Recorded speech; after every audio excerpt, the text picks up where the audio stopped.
guys? Welcome back to That Horror Couple. I'm Kaylee. I'm Rob. And we are super pumped today because today we're back talking another episode of Alien Earth, the third episode titled Metamorphosis. This episode started strong, slowed down a bit in the middle with some storytelling. Yeah, you gotta have that. But then at the end, they reeled me back in. Gave you the old 1-2. Totally redeemed themselves. They did. Still want to go to Aspen? Yeah, let's go.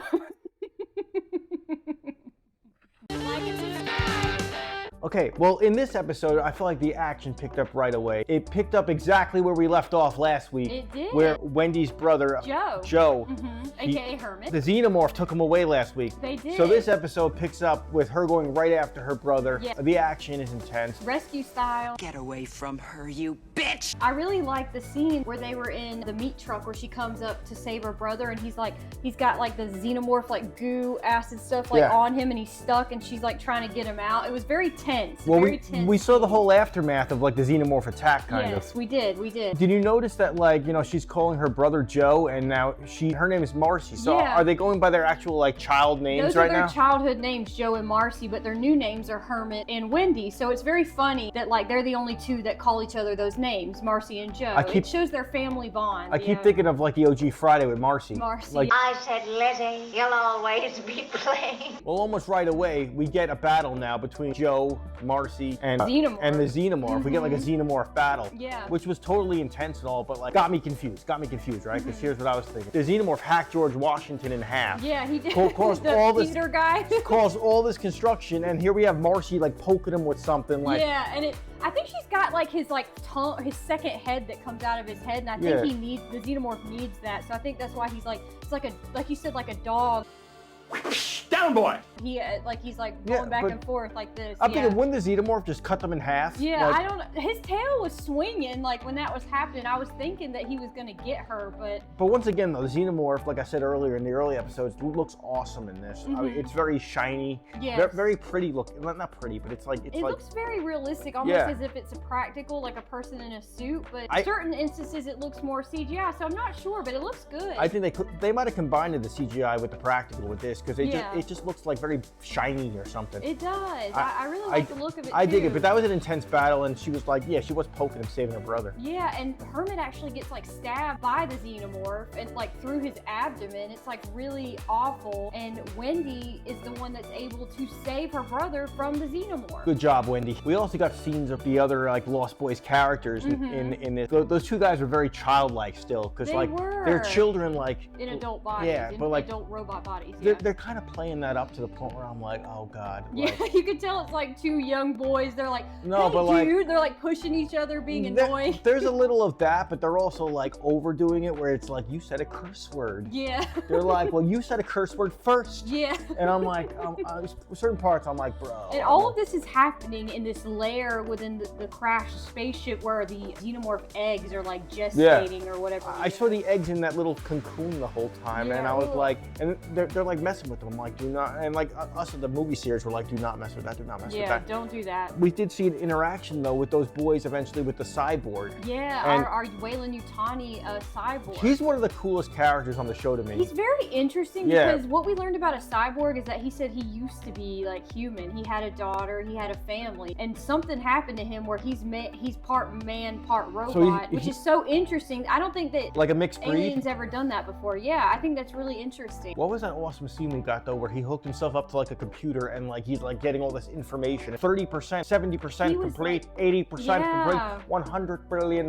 Yeah. I think because he's part human, it like really affects him because he's got so much perspiration like on his face. He looks like he's in a lot of pain while he's uploading all of this information through like his brain or whatever. It's really interesting. I want to learn more about the cyborg and how he came to be that way because they've never done that before. And he came in at a cool time because the kids were, like we said, the kids were being corny kind of with their childlike stuff, and he's like, kids, settle down. He can kind of tell something's off, and he's like, who do you work for? Why are you here? The cyborg's kind of on the run now then after that, right? Yeah, he is, because Kirsch walks up, which is AKA Timothy Oliphant. He's kind of like Cavalier's like right-hand man. Also another cool character. Yeah, Timothy Oliphant's great in everything he does. So I love seeing him. I think the cyborg and Timothy Oliphant are two of the coolest characters. Oh yeah, I think the whole show can revolve around them. It started off with Wendy and Joe, or whatever their names are now. Yeah, but Marcy and Joe, AKA Hermit and Wendy. What the hell do we call them when we're reviewing? Say my name, say my name. When you coming? I don't even know that. When you save me from a xenomorph. Speaking of the cyborg on the run, he gets on the phone. Yeah, with Weyland-Yutani. Actually, Yutani herself, yes. What do they use in the future? Is it phones? Is it walkie-talkies? I think they're on an actual like burner like phone or something. Yeah, It looks like a flip phone, to be honest. Is it call and collect? Yeah. Like it's the 90s? Like he gave a code and like a password like code, and they let him in. And he basically tells the lady, he's like, listen, these are my life's work. Like this is all I have. Like I'm gonna get back these alien specimens. Yeah, what did he mean? It's my life's work. What was he talking about? He went in space for 65 years, so anyone he knew on Earth is dead by the time he's back now. So he doesn't have anything else to live for. He's saying basically. But we got that other weirdo Elon Musk guy. Yeah. Oh. That's like. Boy Cavalier. No, Peter Pan. but he took all the creatures. He did. And all the creatures are coming back to him like on stretchers now, and like in like these tubes, and he's like. Because that always goes well. No, but he's like, yeah, I got it all back, man. But the cyborg's like, oh hell no. Yeah, he's like, I'm going in. I'm going in there and getting them back. So it's his life's work. Yes, it is. He's saying he was the cyborg, the main cyborg on that mission, the Weyland-Yutani mission, the Magionaut in space, to collect these specimens so that he could bring them back to Weyland-Yutani. And now Boy Cavalier and Prodigy have intercepted specimens. He's mad. He's telling the lady on the phone, I'm not gonna let you down. Like, I'm not giving up. I'm gonna go get them. He's like, I ain't playing games here. Yeah. You know. And what's cool is that when he had that interaction with the two Lost Boys, he injected one of them with like a transmitter. Yeah, what was that thing in his neck? It communicates like a cell phone that he just put in his neck. And the kid that's inside the grown-up body, he's like, he can hear him, and he's like, what's going on? How can I hear you? Dude, that was like some Megan 2.0 crap. You need sex? Let's get to work. Going down. I was like, Prop Terminator. Dude, no, but they did that in Megan. They did. You're right. Yeah, because I was like, how is he talking to him in his brain? That's insane. I like all the like, futuristic stuff, the aspects, the science fiction stuff in this show. I think is really cool. Oh, for real? Yeah, it's just funny how like two different things can like come up with similar ideas. It's like, Yeah, the cyborg is questioning the Lost Boy. He's basically like, what do you mean, a machine that's not a machine? He's like questioning him, trying to figure out what he means by that. And I think he's kind of like, he's figured it out because he's basically Googled Boy Cavalier and Prodigy. What exactly did he say? He's like, when does a man become a machine? And he's not a machine, yeah. So it's like it was like a pretty cool riddle, a play on words as to what the Lost Boys and Wendy really are. So it's like Terminator, but kind of human. They're human consciousness inside a robot, and it's Boy Cavalier was the first to do that. No, so that's what's so crazy. You remember at like the end of Terminator 2, he's like, I know now why you cry. Yeah. But it's something I could never do. Yeah. But maybe he's more human than we think. Yeah, I think the cyborg is more human than we think, because he honestly seemed torn when he talked to the Lost Boys about how he had to sacrifice his whole crew because the mission was to get the specimens back on Earth, no matter the casualties on the ship. Weyland-Yutani told him, let them die, protect the specimens. Like, so he had to follow orders, even though I think we didn't think it bothered him at first, but I think it actually does on some level. Yeah. The part of him that's still human, I think it really eats away at him. It also explains why he didn't just take out the Lost Boys, too. Yeah. Like, he had the opportunity to kill all of them. He did, but I think he finds them to be useful, like his way into Prodigy, So basically, we started off talking about the aftermath battle with the xenomorph, Wendy and Joe. Yes. Or I'm calling her Wendy, but I'm calling him by his new name. That's all right. Hermit? Yeah, Hermit. All right. Well, what's Wendy's name? Wendy's Wendy, and Hermit is Hermit. Wendy was recovering, like kind of like they did in the movies, where they were like in like a tube with like that stuff that brought them back. Yeah. So that kind of reminded me of the Alien movies. Yeah. But Joe, they did dirty, dude, because they like hijacked one of his lungs. Yeah. What was that about? I'm like, why a lung? But I don't know. It was really strange. But they're gonna put one of those swimmy like sperm things in it. Yeah, like whatever. He opened up the egg and like did some kind of, he killed the face hugger, kind of opened him up, and then found the little like xenomorph squirmy thing. Yeah. And that's what they put with his lung. I called it a sperm. Weird. I called it a sperm thing. Yeah, it looked like a sperm. It was actually probably what she said. Yeah. Xenomorph squirmy. Yeah. No, I don't think it was a sperm sample. Yeah.